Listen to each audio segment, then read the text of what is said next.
un point important qu'on va apprendre aujourd'hui. C'est ce que la Gemara dit dans Brachot, dans Kiddushin, que Akadosh Baruch Hu a déversé dans le monde beaucoup de choses. Une des choses qu'il a déversées, c'est Sicha. Sicha, c'est la parole. La parole, la discussion. Il a déversé 10 kabim de Sicha. Kabim, c'est une quantité, on va dire, tonnes. 10 tonnes de Sicha, ça veut dire la volonté de parler, le besoin de parler. Et 90% ont pris les femmes. Et 10% pour toute la terre. 90% de la quantité de besoin de parler de Sicha, Hachem a déversé dans le monde. 90% les femmes ont pris, 10% le reste du monde. Alors les femmes, elles ont pris combien ? 95%. Parce que le reste du monde, c'est aussi les hommes et les femmes. Donc, pourquoi les sages nous apprennent ça ? Pour nous dire que les femmes, elles parlent beaucoup.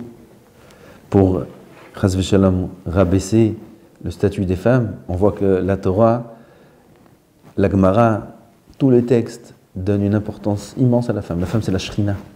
Comme ça écrit le Tomer Dvorah.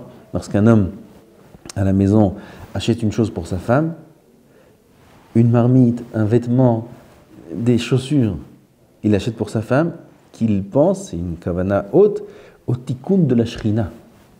Comme ça, il faut avoir la pensée. Donc la femme a un statut très très important, plus important que l'homme même, dans le foyer juif. Alors, qu'est-ce qu'ils veulent Chazal quand ils nous disent, vous savez, il y a 10 tonnes de sicha, de discussions qui sont dans le monde, 90% c'est les femmes. Pour nous dire que les femmes c'est des bavardeuses ? Non. Pour nous dire que les femmes ont un besoin de parler. Et si elles ont besoin d'en parler, elles ont besoin de parler pas à des murs, à des oreilles qui entendent. Alors c'est soit elles vont parler tout à l'extérieur de la maison, soit elles vont se sentir mesoupak, sipouk, compensées, non, comment on dit, satisfaites de pouvoir déverser ce qu'elles ont à déverser comme parole dans la maison. Pour ça, il faut qu'elles aient un mari qui écoute, parce que les enfants, ils écoutent que des cris, mais il faut un mari qui écoute ce qu'elle a à dire. La femme est en plus de ça très sensible, donc elle est chargée de sentiments, chargée de... c'est des tourbillons de sentiments, plusieurs sentiments dans tous les sens, de la colère, de l'amour, de la jalousie, et toutes sortes de sentiments, comme toute personne, mais chez la femme c'est fois 9. Et donc, elle a un besoin d'en discuter. Elle a besoin de se vider. Shlomo HaMelech dit, De'aga belevish yashrena. Yashrena, Chazal nous dit, ne dit pas yashrena, elle est yesichena. Quand une personne a un souci dans son cœur, il est chargé les sentiments dépassent, il a besoin d'en parler. Le fait d'en parler va apaiser son inquiétude. La femme est remplie de ça. Elle a besoin de parler. Elle parle beaucoup. Toutes les femmes parlent beaucoup.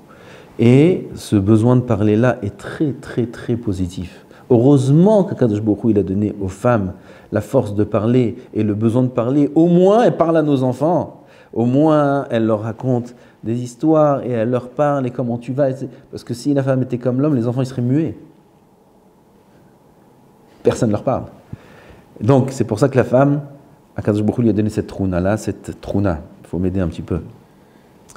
Caractéristique. Pour d'avoir le besoin de parler. Maintenant, il faut que son mari l'écoute. Il faut avoir la patience de l'écouter.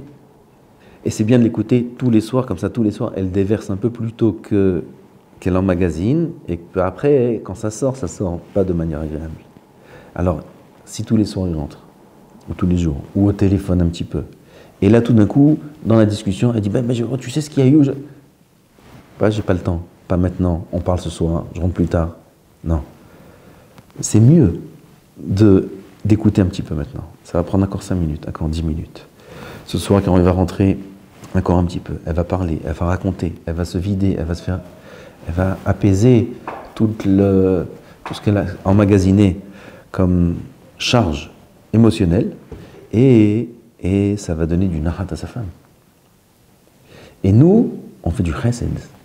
On est dans ce monde pour faire du chesed. On n'oublie pas le début du shiur. On est dans ce monde pour ressembler à Hachem. Hachem, il fait que ça du matin au soir. Il fait que nous écouter du matin au soir. Il fait que ça.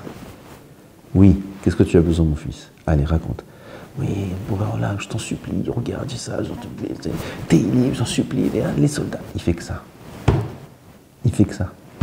Nous aussi, on doit lui ressembler. Alors, on n'a pas un monde entier à écouter. On a une personne. C'est notre femme. C'est notre femme. On a un devoir de s'asseoir, de prendre son temps, d'être patient, de la laisser parler, de l'écouter et de ne pas être indifférent à ce qu'elle dit, de réagir, même si parfois elle parle avec colère ou si parfois elle parle du mal d'un enfant ou de ceci ou de ça. Se sentir concerné par ce qu'elle dit, se sentir touché par ce qu'elle dit. Même si ce n'est pas le cas, au moins lui montrer qu'on est intéressé, qu'on est sensibilisé, qu'on est concerné, qu'on est choutaf, qu'on est associé à sa peine, à ce qu'elle ressent, à ce qu'elle a besoin de dire. En ça, on fait une mitzvah d'Eoraita sur chaque mot qu'elle dit, de chesed. De chesed. Même si ça ne nous concerne pas, ça ne nous intéresse pas, et même si on a la tête dans le travail ou dans le limoud ou ailleurs, on fait du chesed. Et on a l'obligation de le faire. C'est pour ça que les sages nous disent qu'il y a 10 kabim de sikha qui sont tombés dans le monde, et les 9 ont pris la femme pour nous apprendre que la femme a besoin d'en parler. Et nous, en tant que mari, on a un devoir de l'écouter. Baruch Adonai l'olam, amen et amen.